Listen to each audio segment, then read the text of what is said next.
Dragon Ball Super episode 128 titled Noble Pride to the End, Vegeta Falls. I got to say, even though Vegeta was used to set up the final battle between Goku and Jiren, the execution was done phenomenally good. The constant flashbacks that Vegeta had of Bulma and Kaba carried a lot of weight with them, and honestly I don't think they could have done it better. The first part, as always, was the weakest out of the two. In my opinion, however, seeing Vegeta sticking to his ideals to the end and Jiren constantly questioning him was really great to see, especially for Vegeta fans. Even if he was thrown out, he didn't budge an inch when it comes to his ideals. But anyway, I was browsing through social media earlier and I saw that a lot of Vegeta fans are mad at Toshio. If you don't know, Toshio writes Dragon Ball Super episodes occasionally, and episode 128 is one of them. The thing is, it's not his fault that Vegeta fell. I mean, he doesn't choose if a character gets eliminated. He does what they tell him and then adapt it in his own way. Even so, I didn't feel that Vegeta's elimination was BS. Vegeta was down for the count, he couldn't even transform to blue. Just what do you think he was going to do to Jiren? When even in this episode, during the fight between Goku and Jiren, it is clearly illustrated that blue is no match for Jiren. So it is what it is. Anyway, let's get back in track.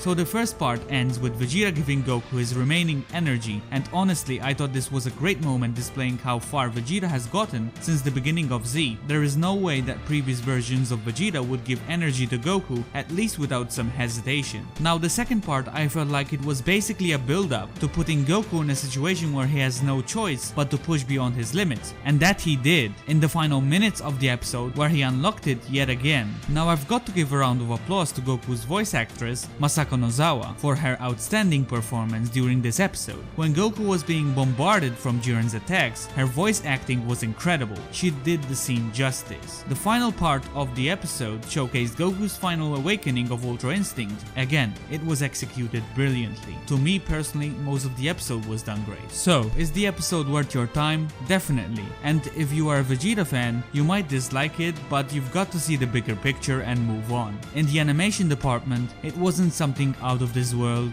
but it was definitely a little better than average, with scenes which are pretty great. It had some few reused animations, which is crazy considering there are only 3 episodes left, but that just shows how much they're in a tight spot. Having said that, next week there won't be a new Dragon Ball Super episode sadly, but it will continue the week after that on 3rd January or 4th depending on where you live. Anyway, if you want more Dragon Ball content, make sure to subscribe and enable notifications. It's been Nightmare King, thanks for watching, see you guys in the next one.